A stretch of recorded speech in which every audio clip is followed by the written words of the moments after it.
नमस्कार बंधुरा Piyali lifestyle with village ফুডে সকলকে স্বাগত জানাচ্ছি। প্রতিদিন রুটি খেতে খেতে যখন মুখে অরুচি চলে আসে তখন আটা দিয়ে দুটো ব্রেকফাস্ট রেসিপি তোমাদের সাথে শেয়ার করব। রুটি না খায় এইভাবে কিন্তু বানিয়ে নিতে পারো, আর এটা খুব হেলদি, খুব সহজেই কিন্তু তোমরা বানিয়ে নিতে পারবে। তাহলে কিভাবে করলাম চলো দেখে নেওয়া যাক। ভিডিওটা স্কিপ করবে না, প্রথম থেকে শেষ পর্যন্ত দেখার অনুরোধ রইল। এখানে একটা বাটি নিয়ে নিলাম। এবার এখানে এই বাটির মাপে আমি এক বাটি আটা নিয়েছি, তোমরা এর বেশি বা কম করে নিতে পারো। আর আজকে পুরো আটা দিয়েই কিন্তু আমি করব। এবার এখানে স্বাদ অনুযায়ী লবণ নিলাম, শুধু লবণই দেব, এর সাথে কিন্তু আমি আর অন্য কিছু মেশাবো না। প্রথমে লবণ মানে শুকনো উপকরণটা এভাবে মিশিয়ে নেব। এখানে লবণটা ভালো করে মিশিয়ে নিয়েছি আটার সাথে। এই জায়গায় অল্প অল্প জল দিয়ে একটা ডো রেডি করে নেব। এই জলটা কিন্তু খুব গরম বা খুব ঠান্ডা জল দিইনি, আমরা ঘরে যে জলটা নর্মালি ব্যবহার করি সেই জল দিয়েই কিন্তু এই আটাটা মেখে নিতে হবে। আর খুব বেশি উপকরণ কিন্তু এর সাথে মেশাবো না, খুব অল্প উপকরণ দিয়ে করে নিতে পারবেন আপনারা জলদি। এখানে আটাটা মাখা হয়েছে, আর দেখো খুব বেশি নরম বা খুব বেশি কিন্তু শক্ত করে মাখবো না। এবার এই আটাটা ঢাকা দিয়ে 10 মিনিট আমি এক সাইডে রেখে দেবো। এবার এখানে 4টা সেদ্ধ আলু নিয়েছি, আলুটা তোমরা কম বেশি করে নিয়ে নিতে পারো। এখানে আলুটা প্রচণ্ড গরম, তাই একটা চামচ নিয়েছি, চামচ দিয়ে এইভাবে আলুটা আমি প্রথমে ম্যাশ করে নেব। এখানে আলুটা দেখো ম্যাশ করে নিয়েছি। এবার এর মধ্যে আমি মাঝারি সাইজের একটা পেঁয়াজ করছি ও 2টো কাঁচা লঙ্কা নিয়েছি। ইচ্ছে করলে তোমরা কাঁচা লঙ্কা পরিবর্তে চিলি ফ্লেক্সও নিয়ে নিতে পারো। স্বাদ অনুযায়ী লবণ দিলাম, 1 চামচ সর্ষের তেল নিয়ে নিলাম। এখন সব কিছু একসাথে মেখে নেবো, খুব বেশি উপকরণ দেবো না। ইচ্ছা করলে এর মধ্যে তোমরা ধনে পাতাও দিতে পারো, আজকে আমার কাছে ধনে পাতা নেই তাই ধনে পাতাটা আমি স্কিপ করলাম। আলুটা মাখা হয়ে গিয়েছে, এবার এই আলুটা আমি এক সাইডে রেখে দিলাম। এবার আমি এই বাটিটা আবার নিয়ে নিলাম, আটাটা আরেকবার একটু মেখে নেবো। এইভাবে করে দেওয়াতে দেখো আটাটা কিন্তু আরও নরম হয়েছে, খুব বেশি কিন্তু শক্ত করা যাবে না। এবার এই আটার থেকে বড় বড় দুটো আমি লেচি করলাম, খুব বেশি কিন্তু ছোট করব না। একটা চপার নিলাম, এর উপর দিয়ে একটু আটা ছড়িয়ে দিলাম, একটা লেচি নিয়ে নিলাম, এইভাবে 2 পিঠে একটু আটাটা লাগিয়ে নিলাম। ছোট ছোট কিন্তু রুটি করব না, একটু বড় সাইজের করব, আর খুব বেশি পাতলা করব না। সহজে আপনারাও করে নিতে পারবেন, আর এইভাবে করলে বাড়ির সবাই কিন্তু খুব পছন্দ করবে, খেতে এতটাই ভালো লাগে। বন্ধুরা দেখো যতটা পারবে একটু বড় সাইজের রুটিটা করে নেবে। আর এই রুটিটা দেখো খুব বেশি কিন্তু পাতলা করিনি, এভাবে সামান্য একটু মোটা করে রুটিটা বেলে নিতে হবে। এর মধ্যে মেখে রাখা আলুগুলো নিয়ে নিলাম।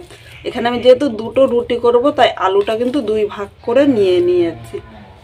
এই আলুটা হাফ চারিপাশে আমি এভাবে ছড়িয়ে দেবো। ইচ্ছে করলে তোমরা হাত দিয়েও করে নিতে পারো, আমি চামচ দিয়ে এভাবে করে নিচ্ছি। বন্ধুরা আমার মনে হচ্ছে চামচ দিয়ে করতে একটু অসুবিধা হচ্ছে, তাই এভাবে এবার হাত দিয়ে আমি করে নিচ্ছি। আলুর পুরটা হাফ রুটির মধ্যে এইভাবে নিয়ে নিয়েছি, আর হাফ কিন্তু আমি এইভাবে ফাঁকা রেখেছি। এবার চপারটা আমি এই পাশে এইভাবে ঘুরিয়ে নিলাম। এই দেখো এরকম রোলের মতো করে নিতে হবে, আর এর মধ্যে কিন্তু কিচ্ছু দেব না। এভাবে একটু গোল করে নিলাম যাতে এটা না খুলে যায়। এখন একটু এই সাইডটা হাত দিয়ে এইভাবে ভালো করে চেপে চেপে লাগিয়ে দিলাম, নাহলে কিন্তু খুলে যেতে পারে। এবার একটা ছুরি নিয়েছি, ছুরির সাহায্যে আমি কেটে নেব। খুব বেশি কিন্তু মোটা করব না, এরকম মাঝারি সাইজ করে কেটে নিতে হবে। এই 2 পাশটা আমি এক সাইডে রেখে দিলাম, প্রতিটা জিনিস কিন্তু আমার এক সমান হবে। এখন আমি হাতের মধ্যে সামান্য একটু আটা ছড়িয়ে নিলাম, তোমরা হাতেও নিতে পারো বা চপারের মধ্যেও নিতে পারো। এবার এটা দেখো হাতের সাহায্যে এভাবে একটু গোল করে নিলাম, গোল করে এইভাবে একটু চ্যাপটা করে নিলাম, খুব বেশি কিন্তু পাতলা করব না।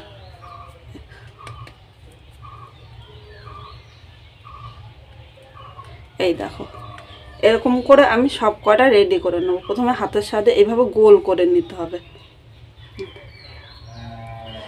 হাত দিয়ে এইভাবে চাপ দিলে কিন্তু হয়ে যাচ্ছে। তবে আমি সব কটা রেডি করে নিচ্ছি। বন্ধুরা এখানে একে একে সব কয়টাই তৈরি করে নিয়েছি। দেখো দেখতে যতটা সুন্দর হয়েছে, এটা করার পরে কিন্তু খেতে ততটাই সুস্বাদু হবে। এইভাবে করে তোমরা সকালবেলা করে নিতে পারো বা টিফিনেও কিন্তু করে দিতে পারো, দারুণ লাগে খেতে। এদিকে একটা কড়াই বসিয়ে দিয়েছি, কড়াইয়ের মধ্যে আমি এবার সাদা তেল নিলাম। তেলটা প্রথমে গরম করে নেব। তেলটা এখানে গরম হয়ে গিয়েছে, এবার একটা একটা করে আমি এর মধ্যে নিয়ে নিলাম। দেওয়ার আগে কিন্তু প্রথমে তেলটা ভালো করে গরম করে নিতে হবে। আর একসাথে আমি সব ভাজবো না, এরকম আমি চারটে চারটে করে ভাজবো। তোমরা তোমাদের সুবিধা মতো কিন্তু ভেজে নিতে পারো। আর এর উপর দিয়ে একটু তেল দিয়ে দিলাম, তাহলে উপরের নিচে সমানভাবে ভাজা হবে। আর এই সময় মিডিয়াম আগুনে ভাজতে হবে, খুব জোরে আগুন দেওয়া যাবে না, তাহলে উপর দিয়ে ভাজা হবে আর ভেতর দিয়ে কাঁচা থাকবে, তখন কিন্তু খেতে ভালো লাগবে না। এক পিঠ লাল করে ভেজে নিয়েছি, আর এর থেকে বেশি কিন্তু ভাজবো না, এর থেকে বেশি ভাজলে কিন্তু খেতে ভালো লাগবে না। একটু মিডিয়াম লাল করে ভেজে নিতে হবে। এটা দেখতে যতটা সুন্দর হয়েছে, খেতে কিন্তু ততটাই সুস্বাদু হয়। আর এই জিনিসটা কিন্তু এইভাবেও করে খেয়ে নিতে পারো। বাচ্চারা তো প্রতিদিন রুটি খেতে চায় না, আর এইভাবে করে দিলে বাচ্চারাও কিন্তু খুব পছন্দ করবে। করে স্কুল বা অফিসে টিফিনেও কিন্তু করে দিতে পারে, খেতে এতটাই লোভনীয় হয়। বন্ধুরা দেখো সবকটা লাল করে ভেজে নিয়েছি, এবার আমি তুলে নিলাম। আর যখন তুলবো তখন কিন্তু গ্যাসের আগুনটা হাই করে দেবো, কারণ মিডিয়াম আগুনে তুললে এর মধ্যে তেল থাকে। আগুনটা মিডিয়াম টু হাই করে দিলে এইভাবে কিন্তু গায়ের মধ্যে তেল থাকবে না, তেলটা ছেড়ে দেবে। এখানে দেখো কত সুন্দর হয়েছে। কিভাবে এই বাকিগুলো আমি ভেজে নেব। বন্ধুরা সব কটা তৈরি করে নিয়েছি, আর দেখো কত সুন্দর হয়েছে। দেখতে যত সুন্দর হয়েছে, খেতে কিন্তু ততটাই সুস্বাদু হবে। দেখো খুব মচমচে হয়েছে। এবার ভেতরটা তোমাদের ভেঙে দেখাচ্ছি। দেখো ভেতরে পুরটা কত সুন্দর হয়েছে। তোমরা ইচ্ছে করলে কিন্তু এমনিও খেতে পারো, এটা খেতে এতটাই সুস্বাদু হয়। প্রতিদিন রুটি না খেয়ে এভাবে করে দিলে কিন্তু বড় থেকে ছোট সবাই কিন্তু খুব পছন্দ করো। অবশ্যই তোমরা বাড়িতে একবার ট্রাই করো, আর খেয়ে কিরকম লাগলো কমেন্ট করে জানাতে কিন্তু ভুলো না। এবার এর পরের ব্রেকফাস্টটা কীভাবে করলাম চলো দেখে নেওয়া যাক। আটা নিয়ে নেবো। আটাটা তোমরা কম বেশি করে নিয়ে নিতে পারো, আর আটা পরিবর্তে ময়দা দিয়েও করতে পারো, কিন্তু আমার মনে হয় ময়দা থেকে আটাটা কিন্তু আমাদের স্বাস্থ্যের পক্ষে অনেক ভালো। এবার এখানে স্বাদ অনুযায়ী লবণ নিয়ে নিলাম, হাফ চামচ ইস্ট নিয়ে নিলাম। মধ্যে কিন্তু আর কিছু দেব না, শুধু এই লবণ আর ইস্টটাই দিয়েছি। আর যারা ইস্টটা পছন্দ করো না তারা কিন্তু ইস্টটা স্কিপও করতে পারো। এবার শুকনো উপকরণগুলো ভালো করে মিশিয়ে নিয়েছি। এখন আমি অল্প অল্প জল দিয়ে আটাটা মেখে নেব। আর এখানে কিন্তু গরম বা ঠান্ডা জল দেওয়া যাবে না, ঘরে যে রুম টেম্পারেচারের জলটা আছে সেই জলটা দিয়ে কিন্তু আটাটা মাখবো।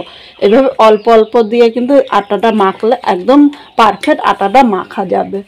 বন্ধুরা এখানে আটাটা মেখে নিয়েছে, আর দেখো খুব বেশি নরম আর খুব বেশি কিন্তু শক্ত করিনি, এইভাবে কিন্তু আটাটা মেখে নিতে হবে। এবার এটা 30 মিনিট রেখে দেবো, তাহলে আটাটা ফুলে কিন্তু ডবল হবে। এর মধ্যে সবজিটা আমি রেডি করে নেব। এখানে কড়াই বসিয়ে দিয়েছি, কড়াইয়ের মধ্যে আমি 1 চামচ সর্ষের তেল নিলাম। খুব বেশি কিন্তু তেল নেব না, দেখো এইটুকু তেলেই কিন্তু করবো, আর এর থেকে কিন্তু বেশি তেল দেবো না। আগের থেকে একটা গাজর ও একটা মাঝারি সাইজে আলু কুচি করে ভালো করে ধুয়ে এইভাবে রেখেছি। এদিকে তেলটা গরম হয়ে গিয়েছে, প্রথমে 1 চামচ গ্রেট করা আমি আদা কুচি নিয়ে নিলাম। আদাটা 2 মিনিট ভেজে নিয়েছি। এবার এর মধ্যে প্রথমে গ্রেট করা গাজরটা দিয়ে দিলাম, এর সাথে আলুগুলোও নিয়ে নিয়েছি। আলু ও গাজর একই সাথে কিন্তু আমি ভেজে নেব। এই জায়গায় ইচ্ছা করলে আলু ও গাজরটা কিন্তু তোমরা সেদ্ধ করেও নিতে পারো, কিন্তু যখন সেদ্ধ করার টাইম থাকে না এইভাবে করে নিলে খুব চটজলদি কিন্তু হয়ে যাবে। এবার এই জায়গায় আমি 1 চামচ কাঁচা লঙ্কা দিলাম, মানে এই জায়গায় 3টে কাঁচা লঙ্কা আছে। লঙ্কাটা তোমরা কম বেশি নিয়ে নিতে পারো, ঝাল যেরকম খাবে সেই হিসাবেই লঙ্কা নেবে। যতটা পারবো তোমাদের সাথে হেলদি রান্না শেয়ার করো, এইভাবে করলে কিন্তু দুর্দান্ত লাগবে খেতে। এবার এই জায়গায় স্বাদ অনুযায়ী লবণ নিলাম। এখন কিন্তু আমি হলুদ দেবো না, লবণটা এর সাথে নেড়ে চেড়ে মিশিয়ে নেব। আর মিডিয়াম আগুনে 3 থেকে 4 মিনিট ভেজে নিতে হবে। অল্প অল্প করে এইভাবে ভাজলে কিন্তু খুব সুন্দর ভাজা হবে। আর এই জায়গায় আমি ঢাকা দিয়ে ভাজবো, কারণ ঢাকা দিয়ে ভাজলে খুব তাড়াতাড়ি কিন্তু আলু ও গাজরটা নরম হয়ে যাবে। এখন কিন্তু আমি হলুদ দেবো না, কারণ এর মধ্যে কাঁচা ভাব থাকবে আর গন্ধ থাকবে। হলুদ দিলে কিন্তু এটা ভাজা হবে না, তখন খেতেও ভালো লাগবে না। এখানে 3 মিনিট ঢাকা দিয়ে এইভাবে ভেজে নিয়েছি। দেখো অনেকটাই কিন্তু নরম হয়ে গিয়েছে। এবার অল্প জল দিলাম। এই জল দেওয়াতে গাজর ও আলুটা কিন্তু সেদ্ধ হয়ে যাবে খুব তাড়াতাড়ি। এবার জলের সাথে নেড়ে চেড়ে মিশিয়ে নিয়েছি। এই জায়গায় কিন্তু ঠান্ডা জল দেবে না, একটু গরম জল দেবে, তাহলে তাড়াতাড়ি কিন্তু সেদ্ধ হবে। ঠান্ডা জল দিলে আলু ও গাজরটা কিন্তু কাঁচা থাকবে, তখন খেতে একদম ভালো লাগবে না। এইভাবে আরও 2 থেকে 3 মিনিট নেড়ে চেড়ে নেবো। আর এর মধ্যে কিন্তু আমি হলুদ দিয়েছি। ইচ্ছে করলে তোমরা হলুদ দিতে পারো বা হলুদটা কিন্তু স্কিপও করতে পারো। দেখো 3 মিনিট নেড়ে চেড়ে নিয়েছি। আর এটা দেখো কড়াইয়ের থেকে কিন্তু এখন ছেড়ে দিতে, আর এর থেকে বেশি টানাতে হবে না। এবার আমি একটা পাত্রের মধ্যে নামিয়ে নেব। দিদি একটু এইভাবে ছড়িয়ে দিলাম, তাহলে এটা কিন্তু তাড়াতাড়ি ঠান্ডা হবে, আর ঠান্ডা হলে আমার করতেও সুবিধা হবে। এবার এইভাবে আমি 5 মিনিট এক সাইডে রেখে দেবো। এবার এখানে আটা মাখাটা নিয়ে আসলাম, আর আটা মাখাটা এইভাবে মেখে রাখলে আটাটা কিন্তু অনেকটা নরম হয়েছে আর অনেকটা ফুলেছে। এই দেখো, আর একবার আটাটা একটু মেখে নেব। এর উপর দিয়ে অল্প আটা আমি ছড়িয়ে দিলাম, কারণ অনেকটাই নরম হয়ে গিয়েছে। এবার আর একবার এইভাবে একটু মেখে নেবো, তাহলে ভেতরের যে হাওয়াটা আছে সেই হাওয়াটা কিন্তু বেরিয়ে যাবে। বেশি কিন্তু আটা দেবো না, এটা কেন বেশি শক্ত করা যাবে না।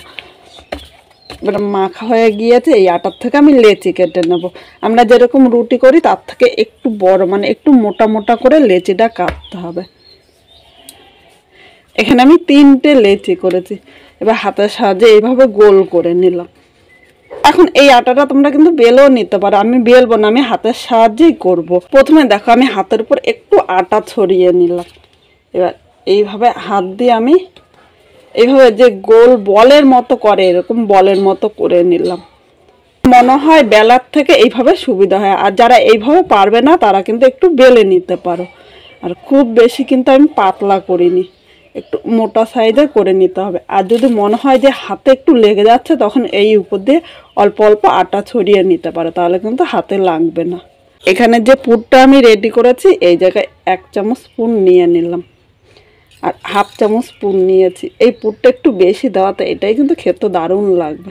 এবার মুখটা ভালো করে কিন্তু সিল করে নিতে হবে, আর এরকমভাবে করতে হবে যাতে ভেতরে পুরটা বাইরে বেরিয়ে না আসে। এবার এই দেখো, এবার এই রুটিটা আমি গোল করে নেব। এইভাবে হাতের সাহায্যে গোল করে নিতে হবে। সুন্দরভাবে কিন্তু গোল হয়েছে। এখন বেলবো না, এইভাবে আমি তোমাদের দেখাচ্ছি। এই দেখো, হাতের সাহায্যে এইভাবে চাপ দিয়ে নেবে। এই কারণ বেলতে গেলে অনেক সময় দেখা যায় পুরটা বেরিয়ে যায়, আর এইভাবে করে নিলে কিন্তু একটু পুর বেরোবে না। আর একটু মোটা মোটা করে করতে হবে, খুব বেশি কিন্তু পাতলা করব না। এই থালার উপরে রেখে দিলাম। একইভাবে এটাও করে নেব। বন্ধুরা, এখানে সবকটা তৈরি করে নিয়েছি, আর অনেকটা পুর বেঁচে আছে। এই পুরটা কিন্তু আমি ফেলে দেবো না। এই পুরটা তোমরা এমনি রুটি দিয়ে বা ভাত দিয়েও খেতে পারো, খেতে কিন্তু দুর্দান্ত লাগবে। এখানে আমরা রুটি বেলার একটা তাওয়া বসিয়ে দিয়েছি, আর এরপর আমি তেল দেবো না, আজকে তেল ছাড়া করবো। এই দেখো, আমি 3টে একসাথেই নিয়ে নিচ্ছি। আর তোমরা ইচ্ছে করলে 3টে আলাদা আলাদা করেও ভাজতে পারো, কিন্তু আমার মনে হয় একসাথে ভাজলেও খুব অল্প টাইমে তোমরা ভেজে নিতে পারবে। এবার আমি ঢাকা দিয়ে মিডিয়াম আগুনে করতে হবে, খুব জোরে কিন্তু আগুন দেওয়া যাবে না, তাহলে নিচে দিয়ে ধরে যাবে আর ভেতর দিয়ে কাঁচা থাকবে, তখন খেতে ভালো লাগবে না। মিডিয়াম আগুনে এইভাবে আমি 3 থেকে 4 মিনিট রেখে দেবো। 4 মিনিট পর ঢাকনিটা তুলে নিলাম। এবার আমি রুটিগুলো উল্টিয়ে দেব। এই দেখো, এই পিঠটা কি সুন্দর হয়েছে। আর আটা দিয়ে যে এত সুন্দর বানানো যায়, তোমরা কিন্তু একবার না বানিয়ে খেলে বিশ্বাস করবে না। ঢাকা দিয়ে আরো 4 মিনিট রেখে দেবো। আর আমি চটজলদি করে নিলাম। প্রতিদিন রুটি না খেতে ইচ্ছে করলে এইভাবে করে নিতে পারো, খেতে কিন্তু দুর্দান্ত লাগবে। এবার আমি ঢাকনিটা তুলে নিলাম। এইভাবে আমি তেল ছাড়া ভেজেছি, ইচ্ছে করলে তোমরা কিন্তু তেল দিয়েও ভাজতে পারো, কিন্তু আমার মনে হয় তেল ছাড়া খেতে কিন্তু এটা ভালো লাগবে। সবসময় তেল দিয়ে আমাদের কিন্তু না খাওয়া উচিত। যতটা পারবে তেল মশলা কম দিয়ে তোমাদের সাথে রান্নাগুলো শেয়ার করছি। কিরকম লাগলো কমেন্ট করে জানাতে কিন্তু ভুলো না। নতুন কোনো বন্ধু যদি এই ভিডিওটি দেখতে আসো, ভালো লাগলে একটা লাইক শেয়ার ও কমেন্ট করো, আর সাবস্ক্রাইব করে পাশে থেকো, যাতে নতুন নতুন ভিডিও আপলোড করলে সবার আগে নোটিফিকেশন আপনার কাছে পৌঁছিয়ে যায়। করে দিলে বাচ্চারা তো প্রতিদিন রুটি খেতে চায় না, বাচ্চারাও কিন্তু খুব পছন্দ করবে। আর স্কুল কলেজের টিফিনে কিন্তু এইভাবে করে দিতে পারেন, ওরাও কিন্তু খুব ভালোবেসে খাবে। এই রুটিটা খেতে কিন্তু কোনো তরকারি লাগবে না, এমনিও খেতে পারবেন, বা বাচ্চাদের একটু সস দিয়ে দেবেন, বাচ্চারা কিন্তু আরও পছন্দ করবে। এখানে দেখো রুটিগুলো হয়ে গিয়েছে, আর কত সুন্দর হয়েছে। তেল ছাড়া এত সুন্দর যে হয়, তোমরা একবার না করলে কিন্তু বিশ্বাস করবে না। এবার আমি নামিয়ে নিলাম। আজকে আমি 3টে করেছি, তোমরা কম বেশি কিন্তু করে নিতে পারো। সকালবেলা চটজলদি দুর্দান্ত লাগবে এইভাবে খেতে। এবার তোমাদের একটা কেটে দেখাচ্ছি ভেতরেটা কিরকম হয়েছে। এই দেখো, আর এইভাবে করে দিলে রুটি কিন্তু আর বলবে না, বলবে এইভাবেই করে দিতে। এই দেখো কত সুন্দর হয়েছে রুটিটা, দেখেছো? আর ভেতরেটা একদম দেখো পকেটের মতো ফুলেছে। এভাবে করে দিলে কিন্তু বাচ্চারাও পছন্দ করবে, আর দারুণ লাগে খেতে। আর কিরকম লাগলো কমেন্ট করে জানাতে কিন্তু ভুলো না। এই রুটিটা কিন্তু একদম নরম হয়, দেখো খুব সুন্দর, মানে তুমি এরকম মুঠ করলে কিন্তু 1 মুঠ করে নিতে পারছো। ভিডিওটা দেখার জন্য তোমাদের অসংখ্য ধন্যবাদ।